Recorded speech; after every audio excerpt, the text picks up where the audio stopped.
Dando continuidade às sabatinas com os pré-candidatos a deputado federal que concorrem às eleições deste ano, hoje temos o prazer de receber Geraldo Rezende. Ele, que é médico e já passou por diversos cargos públicos, disputa mais uma vez um cargo público como deputado federal pelo PSDB. Geraldo, seja muito bem-vindo aos nossos estúdios. Fique à vontade, tá? É a nossa casa. E eu já vou iniciar com a nossa primeira pergunta. O senhor quer voltar para a Câmara Federal. Por quê? Quero agradecer ao JD1, a você, Evelyn, ao Caio e a toda a sua equipe por esse espaço, essa entrevista. A nossa caminhada, que inicia agora nessa pré-campanha para, mais uma vez, representar Mato Grosso do Sul na Câmara dos Deputados, se dá em cima de compromissos que a gente tem com a população do Mato Grosso do Sul.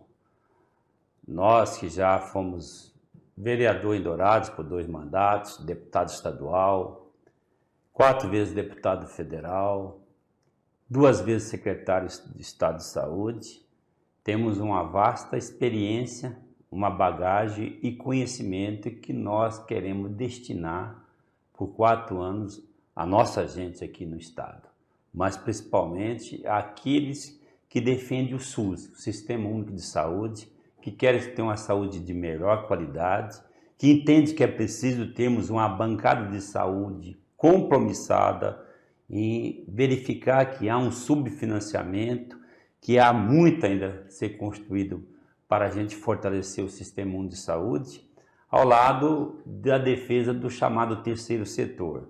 Eu entendo que essas entidades são fragilizadas, têm também um subfinanciamento, ficam com o pires na mão, solicitando aqui e acolá recursos e não tem um recurso durante todo o ano e que muitas vezes sofre muito, como as APAES, as Pestalozzi, as entidades que cuidam das pessoas com deficiência, seja deficiência locomotora, seja deficiência visual, seja deficiência auditiva, seja distúrbios mentais, como os hospitais psiquiátricos, e acima de tudo, aqueles que defendem os autistas. Então nós entendemos que é preciso ter representantes para poder buscar recursos para essas entidades sobreviverem. Ao lado da defesa da educação, eu sou fruto da educação, sou de uma família muito pobre, sonhei em ser médico, consegui realizar o sonho de ser médico e entendo que isso só foi possível porque minha família acreditou que a única forma de uma ascensão social que nós poderíamos ter era através da educação pública e gratuita. E a defesa também da democracia. Não abro mão dessa grande conquista que temos no Brasil e que muitos da minha geração, inclusive, deram as suas vidas para que a gente pudesse ter hoje um regime democrático e não existe nenhum outro regime que eu entenda superior.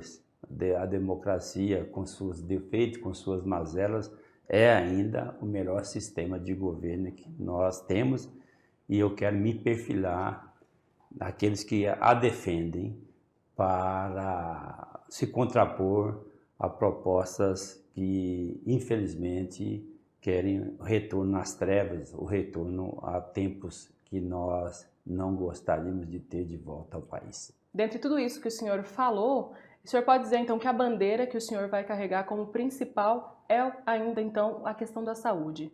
Sim, a saúde precisa de defensores. No Congresso Nacional, e nós tivemos experiência, assim como em vários países do mundo, as bancadas dos parlamentos se dividem. Representantes da indústria, representantes do sistema financeiro, representantes da saúde, representantes da educação. E aqui no Brasil nós estamos tendo também essa mesma formatação. Lá existe a bancada do agronegócio, é legítima que tenha, a bancada daqueles que defendem setores da segurança pública, a bancada evangélica, enfim, há várias bancadas. Nós precisamos fortalecer a bancada da saúde, porque nós temos um orçamento que é finito, ou seja, ele não tem capacidade muito de ser ampliado, e a gente vê que a disputa pelo parcela desse orçamento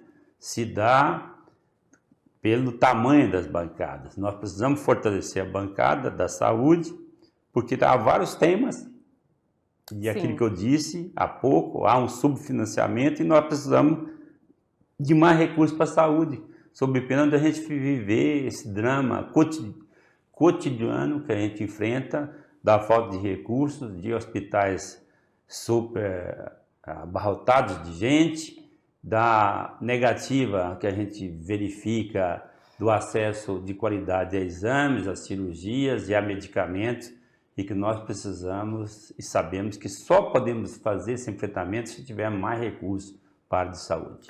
Sim. Senhor candidato, me diga então agora por que o eleitor ele deve votar no senhor e não nos outros concorrentes? Porque eu entendo que eu tenho experiência, que eu já mostrei essa experiência, que eu tenho um compromisso com essas bandeiras que eu disse, a bandeira da saúde, a bandeira do terceiro setor, a bandeira da educação, a bandeira de ser um democrata convicto e, acima de tudo, essa bagagem que eu trago. Não é atirar no escuro, não é fazer experiência. Já tivemos aí experiências desastrosas que aconteceram na última eleição e que, tenho certeza, envergonharam no Mato Grosso do Sul algumas representações que para lá o povo mandou. Eu acredito que os próximos 4 anos as pessoas vão escolher pessoas experientes, pessoas capazes, pessoas que, como gestores, demonstraram competência, compromisso com a vida das pessoas e, acima de tudo, que devotaram a sua vida, como eu fiz, como a minha equipe o fez, durante o enfrentamento da Covid-19, onde nós não tivemos nenhum dia de descanso, nenhum feriado de descanso, não tiramos férias para poder evitar mais mortes em Mato Grosso do Sul. Então, eu avalio hoje que essa experiência foi exitosa e a gente, onde vai em Mato Grosso do Sul, seja aqui na capital, nos bairros da capital, nas feiras da capital, nos locais de aglomeração que temos aqui na capital, como no pequeno município, há um reconhecimento pelo olhar, pelo aperto de mão, pelo abraço, pela forma que as pessoas se dirigem a nós, na certeza que vamos fazer uma das campanhas mais bonitas da história da política do Mato Grosso do Sul, porque é uma campanha de reconhecimento, é uma campanha de votar no certo, não no duvidoso, da pessoa entender, o eleitor entender que ele, ao olhar o currículo do Geraldo Rezende, é um currículo que ele precisa apreciar para colocar na Câmara dos Deputados gente experiente e capaz de fazer uma boa performance enquanto parlamentar. Ok. Aproveitando esse gancho que o senhor falou sobre a gestão da pandemia, sobre essa sua passagem pela Secretaria de Estado de Saúde, o que o senhor pode me dizer que trouxe como lição de todo esse tempo aí na gestão da pandemia? Olha, primeiro minha gratidão. O governador Reinaldo Azambuja já acreditou em nós. Nós havíamos saído de uma eleição onde ficamos como primeiro suplente. Poderia ter assumido a vaga de deputado federal na lacuna que deixou a ministra Tereza Cristina, deputada eleita, quando assumiu o Ministério da Agricultura. Nunca imaginei que ao longo da minha passagem pela Secretaria de Saúde do Estado, pela segunda vez, já tinha sido secretário na época do ex-governador Zeca, e nunca imaginei que ao longo desse enfrentamento das questões da saúde, que são muito fortes, ou seja, a saúde exige uma capacidade extraordinária de gestão, um sacrifício enorme, não só para o gestor, mas para a família do gestor. Eu não acreditava que tinha de enfrentar a Covid-19, que era uma tragédia que se abateu o mundo todo. Mas construímos uma equipe, junto com os secretários municipais de saúde, junto com os prefeitos e prefeitas, nós fizemos do Mato Grosso do Sul a referência no enfrentamento dessa doença no país. fomos um estado que durante 8 meses seguidos ficou na liderança nacional no processo da imunização. Foi um estado onde não deixamos faltar nenhum leito de UTI a ninguém do nosso estado, onde avançamos na chamada regionalização da saúde, colocando equipamentos, estruturas que jamais houveram no interior, tanto é que no passado quase 40% ou mais de 40% das pessoas vinham ter atendimento na chamada complexidade, alta complexidade aqui em Campo Grande, e hoje são apenas 10 a 12% que vêm dos municípios do entorno de Campo Grande. Então esse processo da regionalização se consumou e o enfrentamento da pandemia nos deu a credencial de que alguém que já foi treinado como médico para salvar vidas mostrou que colocou a sua vida em risco, a vida dos seus familiares, a vida do pessoal da saúde, ou seja, todos da saúde, em risco para salvar milhares de vidas. E eu tenho certeza absoluta que a forma que a gente fez a gestão possibilitou evitarmos que a doença fosse verdadeiramente também uma tragédia aqui no Mato Grosso do Sul. Tivemos competência suficiente, apoio suficiente e essa unidade que criamos. Como bem lembrado pelo senhor, o senhor já desempenhou, já ocupou o cargo de deputado federal e nesse retorno, qual será a sua prioridade sendo eleito como deputado federal? Eu já disse e repito, Sim. Minha prioridade é a defesa da saúde pública, é a defesa de melhor financiamento do SUS, é a defesa de entender que a saúde precisa estar mais perto de cada cidadão ou cada cidadã no Mato Grosso do Sul. E que nós queremos estar lá na bancada da saúde para disputar o orçamento que ele é limitado e que as bancadas mais volumosas estão levando ele para os seus setores. Nós precisamos de ter um naco desse orçamento suficiente para a gente ter uma saúde de melhor qualidade, ao lado da defesa das entidades que cuidam dos menos protegidos, das pessoas, principalmente aquelas que têm deficiências, e também a luta pela educação como instrumento de ascensão social. Sim, então como o senhor mesmo disse, já havia citado que seria a saúde, então a segunda opção no caso, como o senhor também disse agora, seria a educação. Educação e o terceiro setor, entidades que cuidam das pessoas com deficiência. Esse é o caminho que eu quero apresentar para o eleitor ter um olhar diferenciado à nossa candidatura. Mais humano, né? Um olhar diferenciado à nossa proposta e, logicamente, entender que ao dirigir o voto ao Geraldo Rezende, eles vão saber que lá estaremos para defender as APAES, as pestalozes, as entidades que cuidam dos autistas, das pessoas com paralisia cerebral, enfim, todo esse setor que está hoje órfão de representação. Sim, esse grupo que muitas vezes acaba sendo esquecido, né? Sempre são esquecidos e às vezes sobrevivem com as migalhas do poder público. Ok. O senhor hoje, depois da pandemia, depois de todo esse trajeto, dessa luta que foi, é de Dourados ainda? Ou agora é estadual, é um político de estado? Eu sempre fiz um grande trabalho para todo o Mato Grosso do Sul, mas concentrava minhas ações em Dourados, região, faixa de fronteira, Cone Sul, e não tinha uma inserção forte aqui na capital. Hoje eu acredito que a nossa passagem na secretaria nos deu a possibilidade de ser mais conhecido do Mato Grosso do Sul. E as pessoas hoje estão entendendo que antes do Geraldo secretário, do Geraldo homem da vacina, do Geraldo homem da preservado, o homem que chamava atenção para as pessoas preservarem as suas vidas, ou seja, alguém que foi treinado para salvar vidas, existia um parlamentar também que foi muito pródigo em trabalho. Não existe no Mato Grosso do Sul um parlamentar que possa se assemelhar ao trabalho que nós fizemos. Nós temos resultados muito fortes em todos os municípios do estado, mas principalmente nesses municípios da região da Grande Dourados. Ou seja, no passado conseguimos uma universidade, a Universidade Federal da Grande Dourados.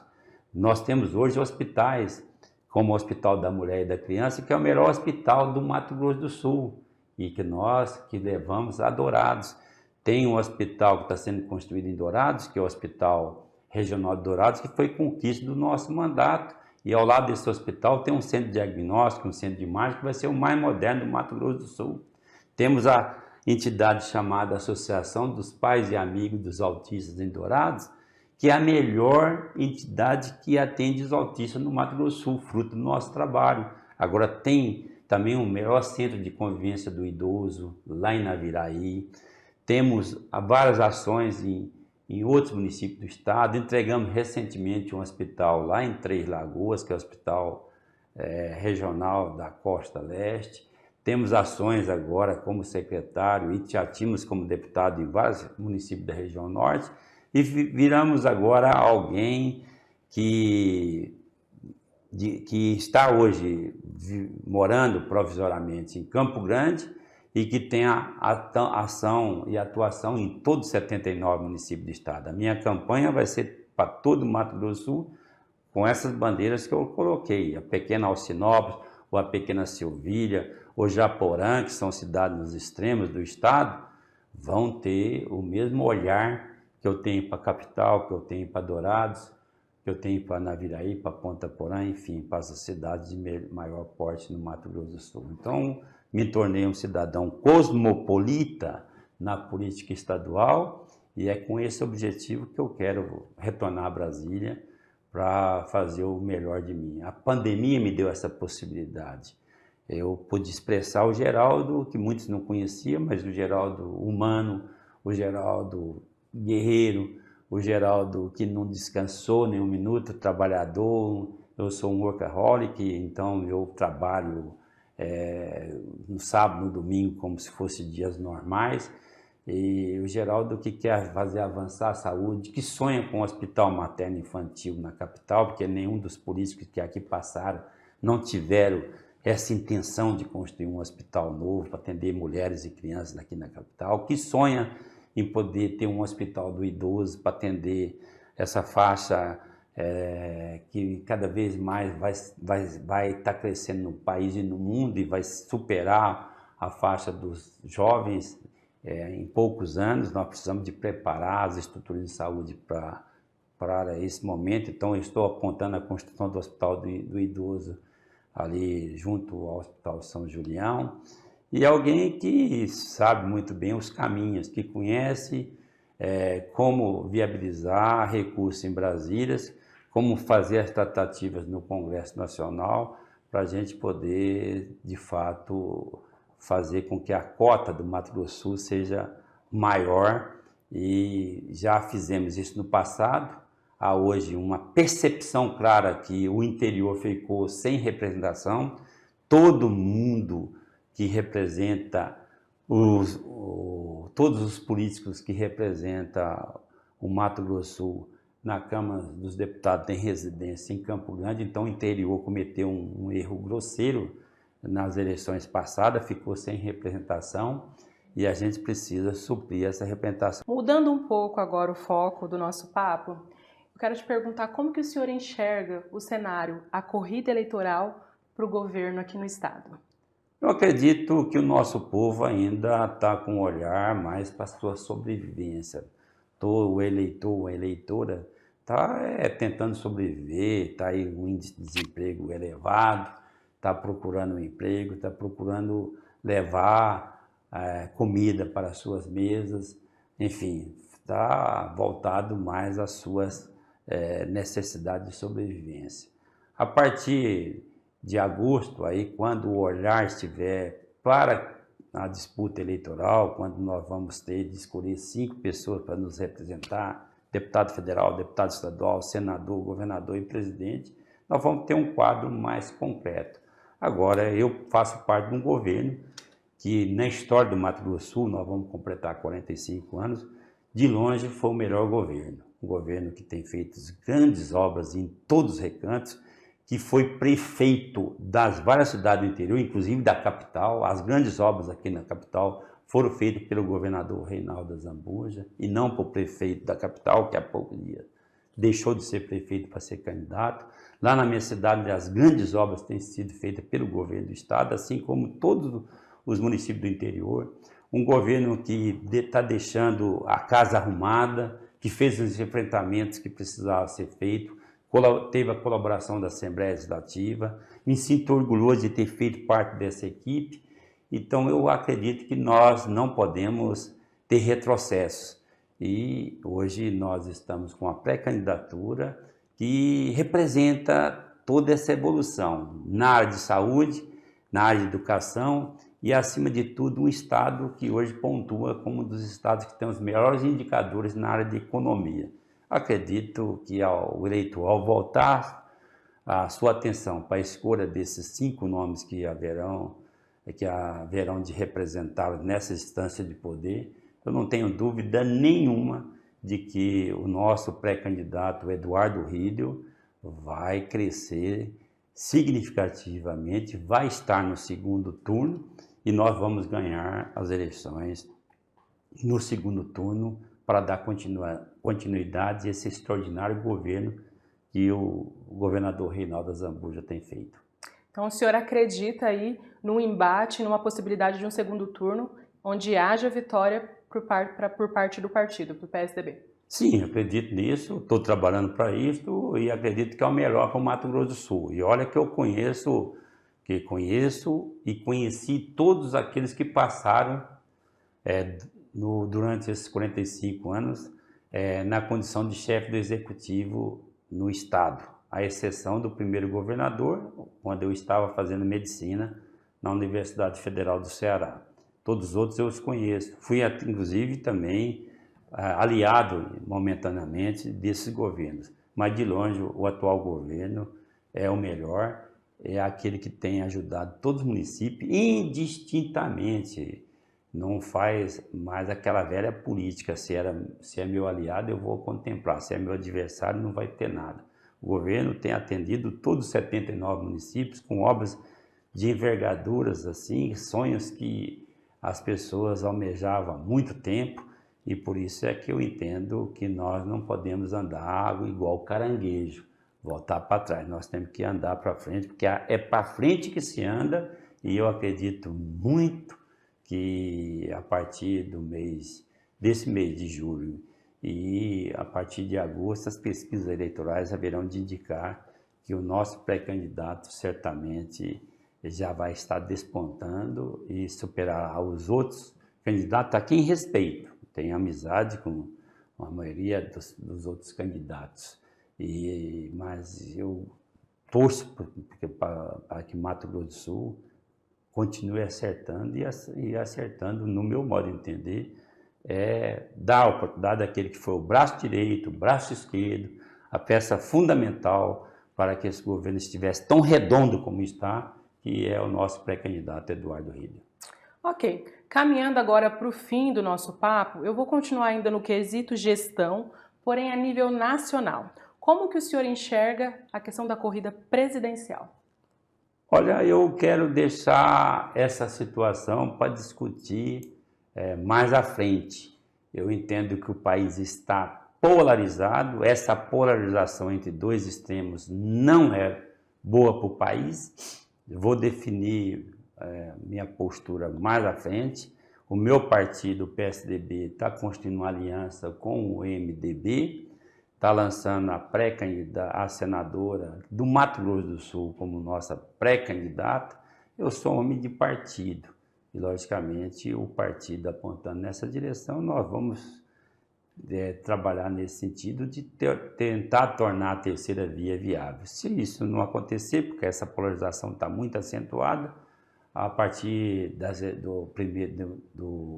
ao final do primeiro turno, nós haveremos de poder manifestar como nós vamos encaminhar a nossa postura no segundo turno da eleição presidencial. Entendo. No momento a gente pode se dizer que o senhor é favorável a uma terceira via, então? Sou favorável à terceira via, trabalhei, teve vários nomes que se colocaram aí como postulantes da terceira via, só que eu vejo hoje que a eleição está se polarizando de tal forma que o espaço da terceira via se desmilinguiu, ou seja, ficou muito frágil, muito pequena.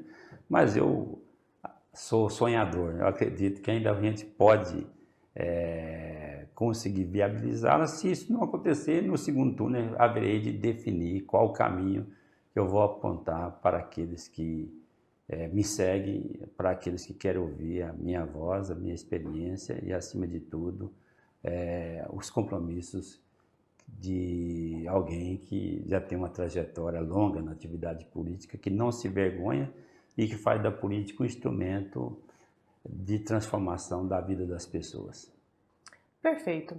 Bom, Geraldo, eu gostaria de agradecer imensamente a sua participação no nosso programa de hoje e te dar a voz para fazer as suas considerações finais. Eu quero agradecer mais uma vez, agradecer a sua simpatia na formulação das perguntas dessa entrevista, dizer que a gente entende que dentre os 8 deputados ou deputadas que deveremos ter no Congresso Nacional, que é preciso, eu faço aqui mais uma vez essa afirmação, que é preciso ter alguém que tem um olhar muito voltado para a área da saúde pública, para a área da educação, do chamado terceiro setor, que é essa rede de solidariedade que eu já disse aqui, e também para a defesa de algumas teses importantes, inclusive, que eu não mencionei aqui, que é a defesa também das mulheres, do avanço da política para as mulheres, como eu sempre fiz. Quando eu falo isso, não é porque é uma candidatura que está agora com pensou algumas questões para ser discutida com a nossa gente. Todas essas questões que eu coloquei aqui, eu já as defendo desde mandato de vereador em Dourados, de deputado estadual e de deputado federal. A melhor delegacia da mulher em Mato Grosso do Sul foi, e que tem sede própria, foi resultado do meu trabalho. Eu já disse aqui do Hospital da Mulher e da Criança de Dourados. E a gente tem também a questão da defesa dos idosos, que eu acho importante. Não estou legislando em causa própria, mas é que todo mundo sonha em chegar numa velhice, pelo menos com qualidade de vida. Dizer que eu estou muito confortável. Eu acredito que os olhares do nosso gente, do nosso povo, é um olhar assim muito generoso para com a nossa pré-candidatura. Assim que sair candidato na convenção, eu tenho absoluta certeza que eu vou ter muitas condições de tocar na cabeça das pessoas, mas principalmente naqueles que têm alma e têm o coração voltado para as teses que eu defendo. Tadeu1noticias.com, a notícia no seu celular.